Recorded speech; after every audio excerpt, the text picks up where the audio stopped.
Hold your breath, okay?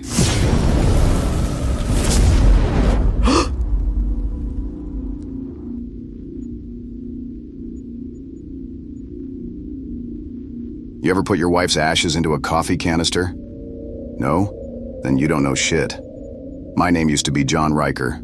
Firefighter, husband, dad, the bacon on Sundays kind of man. Then came the Detroit burn. It started with riots, as these things do, I guess. Riots turned into infernos. Politicians vanished. Phones died. The grid swallowed itself like a snake eating its own asshole. Borders closed. America was blacked out and blacklisted. Me? I was stuck in the suburbs with a propane tank, a 9mm, and 2 people I loved more than whiskey. That was before the arson gangs came. They called themselves the Cleaners. Or maybe they don't. Hell, nobody knows where that name came from. Maybe they made it up. Maybe some poor bastard called them that, and the name stuck. For all I know, they're called something else entirely. Doesn't matter. They're just a bunch of cowards playing warlord. What matters is the fire. They worship it. Gasoline, diesel, kerosene, anything that burns. They'll soak a man in it and light him up screaming just to watch the light dance in his eyes. That's the only language they speak. The Cleaners hit our street just before dawn. You could smell them before you saw them. Gasoline, sweat, and burnt hair.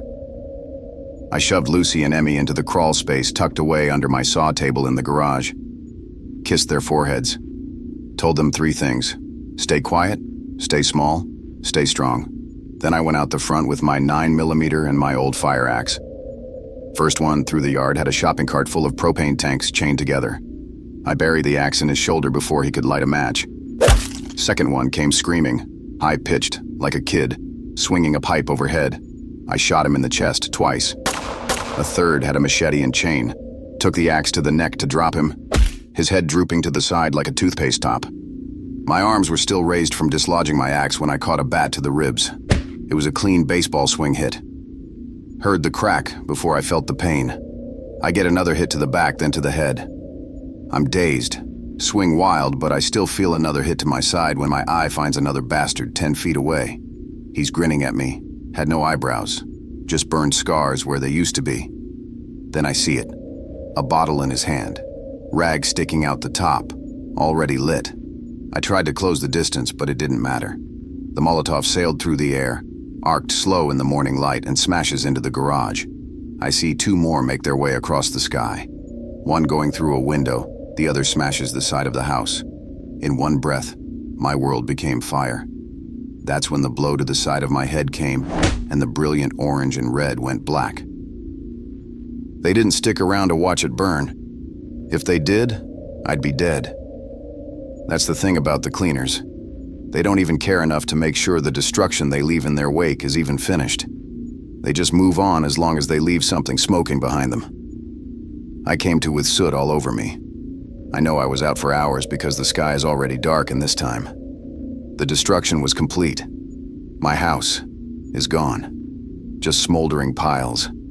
I don't give a shit, though. My eyes are on where my garage used to be. I dug them out with my bare hands. No shovel, no gloves. Just fists and fury, ripping at the blackened boards until my nails peeled back. The fire hadn't just taken them. It had mangled them into something unrecognizable. Lucy, my wife who still left me little love you notes on the fridge, gone, replaced by clumps of bone and charred flesh. Emmy, my little girl who used to fall asleep in the back seat after Sunday ice cream runs, reduced to blackened fragments tangled in melted jewelry. Something in me died. I stumbled into the street, looking for anything to carry them. Everything I had was gone. I don't even remember making my way to the house. My neighbor's door was locked. I kicked it in. I tore through the kitchen first. Bowls, pots, baking pans. Too small. Too shallow. Every second felt like an insult, like I was failing them all over again. And then I saw it. A massive coffee canister on the counter, still half full.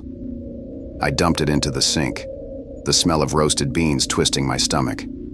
The canister would work. I didn't care if it was wrong. I didn't care if it was insane. I just needed them with me. On my way out, I spotted a backpack hanging by the door.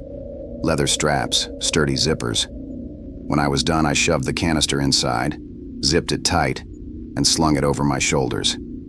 The weight hit me like a punch. Too light to be them. Too heavy to be anything else. I don't know how long I stood in the middle of the rubble, but eventually I noticed my axe. It was still on the lawn. It wasn't all that surprising. Axes can be difficult to manage, especially if a person wasn't used to swinging one. I picked it up. That was about the same time I noticed my gun. It was still in its holster, and that was a miracle. Then I remembered I was on my stomach when I woke up. Maybe I was just too heavy to move. Who knows? I whispered to them, right where our home used to be, just once, so they could hear it. I'll get you there. I don't care how far. I don't care what it costs. I'm keeping my promise. And then I walked. The roads weren't roads anymore. They were open-air graveyards. And somewhere between the smoke and the silence, the living had gotten worse than the dead. The first week on foot taught me two things. One, the map in my head was worthless. Two, every single human I passed had already decided what they'd kill for. I stuck to the edges of the highways, slept in drainage ditches, and only moved at night. There was a time I thought about going back for my turnout gear. It wouldn't stop bullets, but it would protect me from most things. I decided against it. It was too bright and too heavy. So I kept walking. There was no such thing as fresh air now. It seemed to always stink of burnt rubber and boiled meat. The backpack dug into my shoulders until my skin blistered, but I never took it off for long. By the time I crossed into Pennsylvania, I was running on the last of my granola bars and tap water from busted fire hydrants. That's where I met the preacher. He stepped out from behind an overturned school bus wearing a tattered black coat and a smile too big for his face. Brother, you've been spared. The rapture's just delayed, and we're all living in God's waiting room. I kept walking. Two others came around the bus, a young guy with a kitchen knife and a woman clutching a tire iron. Their eyes were wild, like stray dogs deciding if you're food or trouble. The preacher kept talking, said my ash-smudged clothes were a sign that I was ready for cleansing. When I didn't stop, he whistled. Another guy appeared, big, holding a rusted shotgun with duct tape for a stock. They circled me like buzzards. Then, the preacher tried to yank my backpack off. Let me carry your burden, brother. My finger slid to the trigger of the 9. Touch it and I'll nail your ass to that bus, he sneered. We will baptize you. Wash away your sins in a river of pain and penance. He pointed at a ditch where brown water shimmered around bloated bodies. That's when the one with the shotgun cocked it. I didn't think. I dropped to one knee and fired. The shotgun man went down, the bullet slicing through his neck. The guy with the knife slashed for my head. I caught his wrist, yanked him forward, and buried his own knife in his gut. The preacher screamed. He's murdering God's chosen. And the woman with another man I hadn't even seen rushed me. I swung my axe. The angle was off, but the side still cracked his jaw. It popped open like a hinge snapping. The woman caught me in the shoulder. Pain exploded white, but I drove the axe into her ribs until she stopped moving. When it was over, the preacher was on his knees, blood on his coat, hands clasped in prayer. I frog marched him over to the school bus and nailed him to the side, arms spread wide.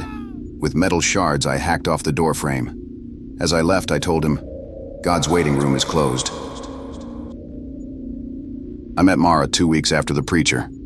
She was sitting on the hood of a wrecked sedan, one boot tapping the metal, a rifle across her knees. I kept my distance. She didn't. One eye locked on me. The other socket was just a sunken scar. I stopped in the middle of the road, hand poised to draw if she did. She didn't move, didn't flinch. Then she yelled, You just gonna stand there like a yard gnome? Or you gonna open that shit trap you call a mouth? I told her I wasn't looking for company. Good. Neither am I. But I'm looking for someone who knows which way's north. Figure you're the type to have a compass rattling around in that skull of yours. She said, sliding off the hood. Up close, she was all grit and weather. Hair dull, coat patched with duct tape, boots that had seen more blood than mud. But her one eye that was giving some serious contact was clear with purpose. I told her I didn't know and kept moving. She fell in step with me. I was thinking about telling her to get lost when halfway down the block she tapped her scarred socket. Bar fight. Guy had a spoon. Long story. I stopped walking. A spoon? She nodded, deadly serious. Yeah. Dug it out of my face like he was going at a cantaloupe. Took 2 tries. I just stared. Then she grinned, wide and unrepentant. Just fucking with you.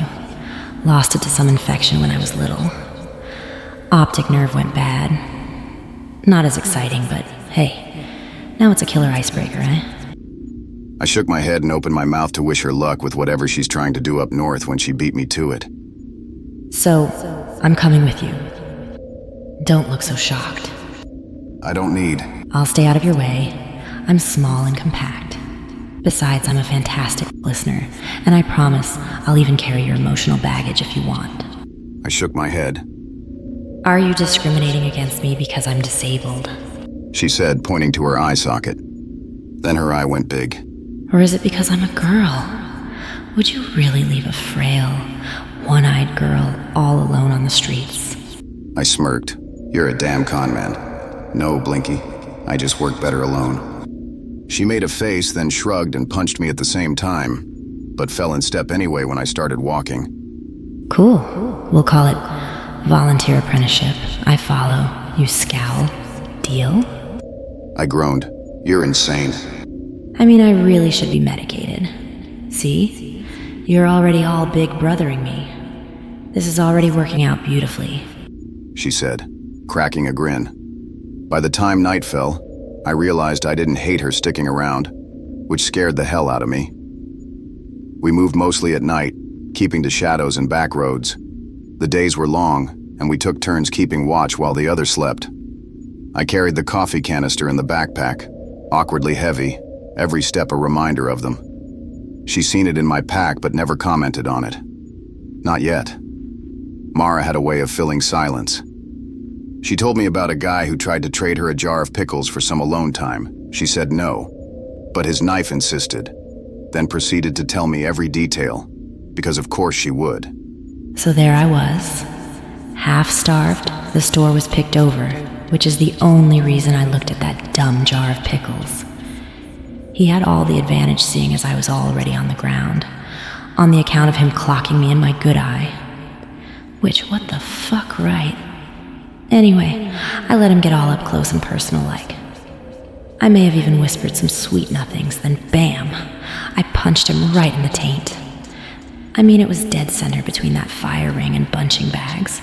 I put my whole shoulder into it, had him seeing Tweety birds. Then she laughed so hard she snorted. I didn't know if I should be disgusted or impressed. Seriously, I muttered. How have you even survived? She grinned, her one eye glinting in the firelight. A lot of luck, ruthless instinct, blue suede shoes, and the occasional polite murder. What? Well, I can't very well press harassment charges on people who try to hurt me. So, gotta take him out. But I don't have to be a jerk about it. I don't even know what that means exactly, but I'm gonna agree with you. And that's how it went, moving from spot to spot. We shared food, whatever scraps we could find. You'd be amazed at the shit you'd chow down when you're hungry. Any animal we could catch, we'd split. Sometimes we'd find cans of expired whatever and split that too. She didn't complain. She didn't ask questions. Mostly. Her humor was sharp, but she had a knack for reading when I needed silence. One evening, as we camped in the shell of an old convenience store, she finally asked, So, where are we really headed? I hesitated. My fingers dug into the straps of the backpack, the canister pressing against my spine. The Adirondacks, I said finally. She raised an eyebrow. The fuck's up there? Some mythical stockpile of food and booze? I shook my head. It's where I'm taking my family. Her eye flickered, just a second, to my pack and back to me. Then she shrugged. Fair enough. I'm guessing you don't want opinions on that one. I didn't. We were picking our way through a burned-out stretch of suburbia, the streets littered with ash, twisted metal, and the occasional charred corpse. The wind carried the faint scent of gasoline and smoke. Then we heard them. At first, we froze. So many voices at once was jarring. Laughter and screams tangled like a storm. My gut clenched. Mara's hand hovered over her rifle, and then I saw it. The unmistakable trademark of the cleaners. Silhouettes holding dangling gas cans, rags sticking out, Molotovs ready to fly. They weren't scavenging. They were hunting. 6 of them at first, feral, shoving each other and grinning like maniacs. I raised my 9mm, heart hammering with hate. Mara crouched behind me. The first one came at us swinging a pipe. Bang, bang, click. I went dry. Mara didn't hesitate. She rolled, popped up behind him, and slammed the butt of her rifle against his skull. Crack.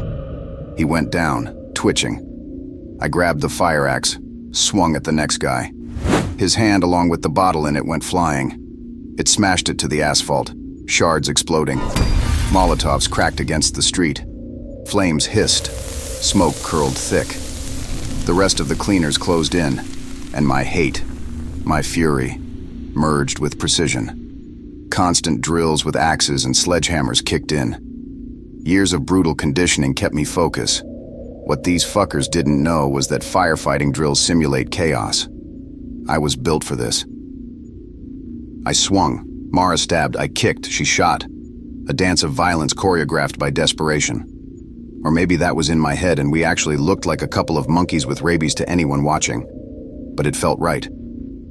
By the time the dust settled, 6 feral attackers were lying broken, chopped, slashed, or shot. My clothes were soaked with sweat and blood, the air thick with smoke, and every nerve screaming. But that was okay.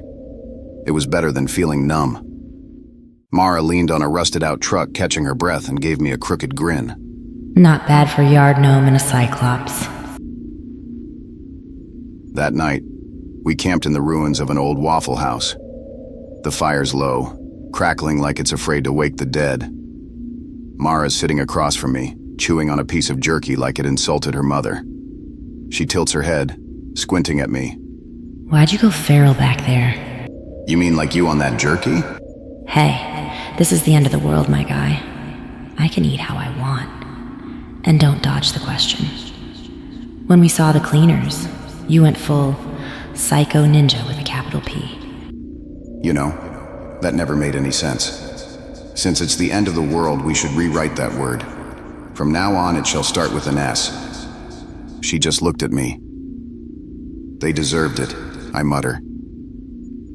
Not arguing. They're sick, truly and utterly batshit crazy. But it seemed it could have been avoidable, as in saving some bullets and risk, so maybe it's not just about them, is it? Silence. Then she gestures at the backpack. Do you talk to it? That one lands like a punch to the throat. No. Her smirk spreads slow, the kind of grin that says she knows I'm lying. That's a yes. You cradle that bag like it's a baby. I'm half expecting you to start breastfeeding it. I flash on Emmy. I glared. Maybe shut the fuck up. She didn't back down. Maybe you tell me what's going on with you so I stop poking the crazy. I just want to know if I'm traveling with a guy who whispers sweet nothings to a Folgers can because he's dying inside, or because he's dying to put me inside. I said nothing. Look, I get it. We all have fucked up stories. And I'm not stupid. I mean, I do some questionable things, but I got all my marbles. I've seen you open your pack, and not once did you take that canister out to make us some coffee. I stare at her across the fire. Some things aren't up for discussion? Yeah, I've heard that before. Guess what, bro? Don't call me that. Why not? We have a bond forged in the stink of the unwashed and the hunger of the desperate. So I'll call you what I want. But seriously, you can tell me what happened. I turn away from her, jaw tight. The flames blur into the darkness. You're irritating. You're an asshole. Come on, John. I need to know what's going to set you off so much that you'd put our lives in needless danger. I had no idea you even knew half of the skill you do. which is great, but we got lucky this time. What happens when you're set off next time? How would I know to watch your back? I'm trying to help you. I don't need you or your goddamned help. I never asked you to follow me around like a lost puppy, so you have no right to push for conversations I ain't having. I lay down, my pack close to me, and closed my eyes. Yeah, sweet fucking dreams to you too, sunshine. When I woke up, the fire was dead, the backpack still against my chest, and Mara's gone. It stings more than I expected, but we didn't owe each other a damn thing. The day was all gray sky, and I'd been walking for hours, just me and my precious cargo, and the kind of silence that gets under your skin and makes your thoughts loud enough to hurt. Mara and I had covered a lot of ground, and I was close. I knew it by the changing scenery a while back, but this morning I just passed a "Welcome to Lake George" sign. I was only about 40 miles away from keeping my promise. The road curved and the air tasted like old coins and campfire ash. I'd been walking for hours with nothing but the weight of the coffee canister in my pack and the whisper of my own footsteps for company. That's when I heard it. Voices. Too many for comfort. I dropped low, moved to the rusted shell of a sedan half sunk into the side of the road and listened. The sound was close now. Laughter. The kind that had no humor in it. The scrape of boots on asphalt. The slosh of liquid in metal. I knew what I'd see before I looked. There was a group of them, spread in a loose pack. Cleaners, of course. You'd think with so many of these dick slaps walking around there'd be some sort of job fair in every city. I felt it then. My heart kicked harder, not from fear. It was heat, pressure, the sound of my own pulse getting mean. It was like a drug now. I wanted to hurt them, needed to hurt them. And here they were, pieces of shit wrapped in human skin. No plan, no pause. I stepped into the open. The one thing I could count on was that these fucks never carried guns. I don't know why, but it worked in my favor. I took stock of the gas cans and Molotov bottles clinking, rags hanging like limp tongues. I chopped down the first man before the others even realized I was there. My axe sliced through the air and the meaty part of his stomach. Intestines slithered out like giant worms, and he went down like someone had cut his strings. The rest scattered, shouting. I walked forward. Second man came running. I pulled my 9. No bullets, so I threw it with all I had at his face. He spun out on the first guy's blood trying to dodge it. The Molotov he had in his grip shattered as he fell on the road. His screams were immediate and high. I didn't care. The nearest cleaner, a scarecrow of a man with blackened teeth, came at me with a hatchet. I smashed the butt of the axe into his jaw, felt it break, ripped the hatchet from him, and lodged it into his chest. Another came in swinging a bat wrapped in barbed wire. I stepped into it, felt the barbs catch my jacket, then my skin. At the same time, I yanked the hatchet out of the dying man's chest and drove it into Batman's collarbone. Hot blood spurted my face, and he went limp, dragging me half to the ground before I yanked free. The red haze had swallowed everything. I was moving, breathing, striking, barely noticing the sting of slices on my arms or the warm trickle down the side of my face. That's when I hit the wall. Something slammed into my back, driving me to the pavement. My vision went white with pain as fists hammered into my kidney, ribs, and jaw. This one moved different, heavy, balanced, no wasted motion. He was trained. He was a leader. We rolled, gravel grinding into my skin, his hands closing on my throat. This motherfucker was massive. He had to be to try to choke me out. I pulled back a couple of his fingers and got a knee to the ribs for my trouble. I ignored the pain, got a grip on the rest of his fingers ready to snap them backwards when he suddenly let go. For a split second I paused, not recognizing the sudden release was to reposition. Big mistake. He grabbed my hair and smashed my head against the road hard enough to make the world strobe. He was winding up for something final, his shadow blotting out what little light was left. He put me in a chokehold and was crushing the air out of me. I could feel my pulse sputtering in my ears, my hands trying to find purchase, but there was too much blood and sweat. I couldn't get a solid grip. I could feel my legs kick out trying to get some leverage. but my strength was failing me. His breath was hot, sour and close enough that I could smell the rot in his teeth. And then the world detonated. The ground bucked like a kicked animal, a deafening roar swallowing every sound but the ringing in my skull. Something behind us, maybe a gas can, maybe the gods, went up in a plume of fire and shrapnel. The leader flinched just enough for me to twist and suck in a lungful of air.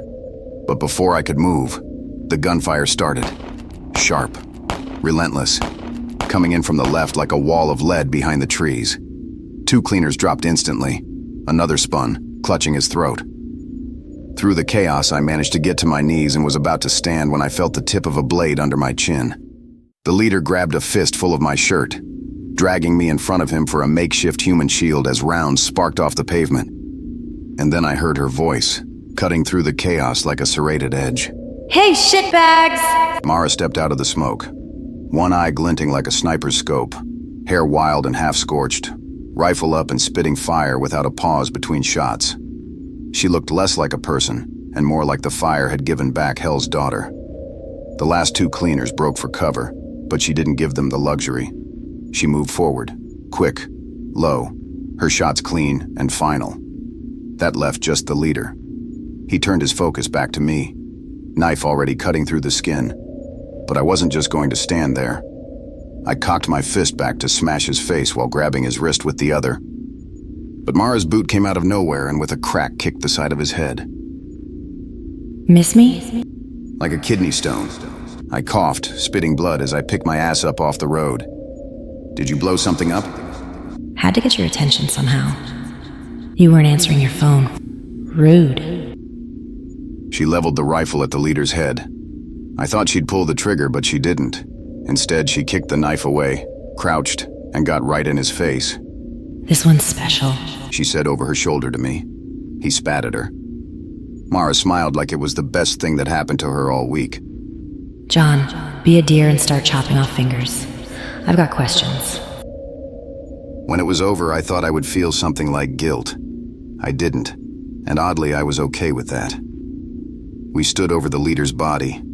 His face was slack, one side caved in from the final blow. His blood seeped into the dirt, dark and slow. He hadn't given us much, grunted, spat, laughed. But once I got to shaving off chunks of flesh, well, he was a little more talkative after that. He had nerves of steel, I'll give him that. But he had let something slip, right before Mara decided she was done. "They'll come down," he'd said, voice thick with pride. "Come down and rain hellfire on you. They'll light you up, put you out and do it all over again." Mara tilted her head, lips curling. Come down, as in the firefucks in charge are up north? The leader's silence was all the answer she needed. She didn't draw it out, just one clean shot through the eye. She turned to me, rifle still warm. You're an asshole for leaving without me. You don't leave your backup in this nightmare, especially when that backup is me. I shook my head. What? You left first. I went to take a piss, John. I don't pop squats in front of people. I'm a lady. That's debatable. She gave me the finger.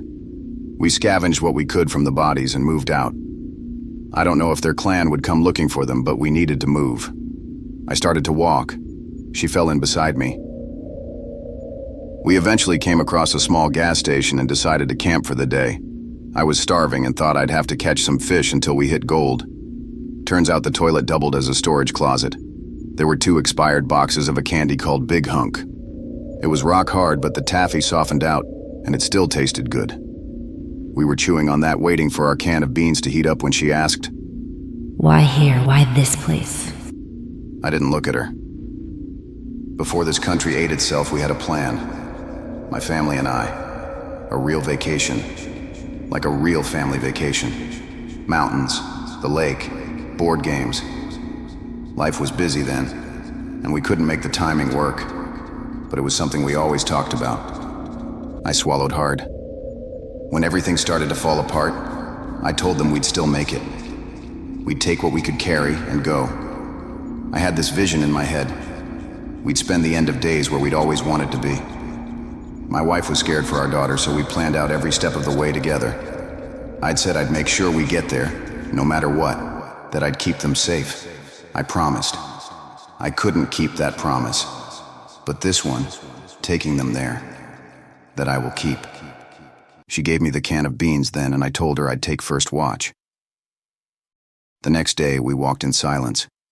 By the time the sun started to bleed out behind the hills, we came to a ridge.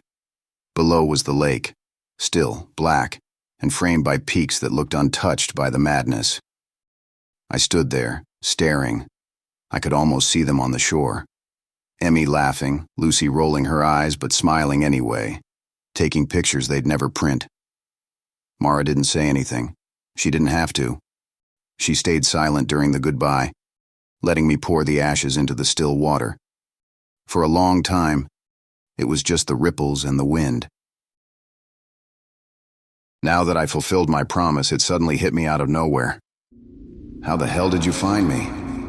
She gave me a lopsided grin. Yeah, because that was hard to figure out.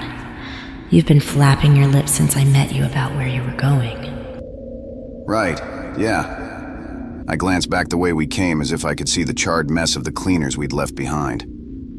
Were you the one who blew up the street? I've never seen them with anything like that before.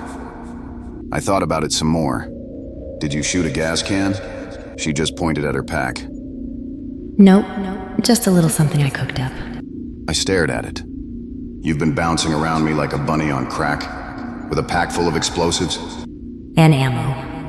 I'm ready for you to leave again. You mean, thanks for saving me back there, Mara. I sure do appreciate you. Oh, not a problem, John. You do the same for me. Hug, hug, shake, shake. Thank you. I can't believe you had a small arsenal on your back. How else am I supposed to carry my things?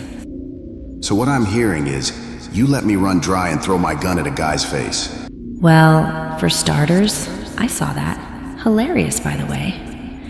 Second, I was worried about your level of crazy. And 3, how was I supposed to know you were going to put your gun in a guy's face? Who does that? Besides, what I have is for my rifle. Now, I know this will shock you, but I kind of used to blow things up when I was younger. Had a little anger left over about my beloved eyeball. I may have taken a liking to it, and after accidentally starting a forest fire, I was taught the ropes. So I know what I'm doing now. I barked out a laugh before I could stop myself. Figures. She narrowed her one good eye at me. I pointed to my chest. Really? You'd think you'd fight better. I snorted. Which one of your parents served? That obvious? My dad. He taught me everything I know. After I lost the eye, he ramped it up. Said I needed to be able to take care of myself. Good guy, that guy. So anyway, I have a fantastic idea. Uh-oh. What? How about we clean out the cleaners? I mean, we'd really be saving the world at this point. I raised a brow. Think about it. We'll call it Mara and John's Fuck Shit Up Tour. And what a coincidence. My calendar's clear. I chuckled despite myself. You're insane, Pirate Light. Yeah, okay, Folgers. Besides, that leader back there, he left a clue about his clan. They're up north. True story. He practically drew us a map. I rolled my eyes at her. North, huh? Same direction I was headed anyway. That's where my dad is. He can't move very well, so I know he's got to be where he always is. Now we've got a reason to raise some hell along the way. I took one last look back, and just like that, I had a new mission. And there you have it. I hope you enjoyed this short horror thriller. If you like the darker side of storytelling, hit that notification bell to see what comes next. Thanks for listening. Well, until next time.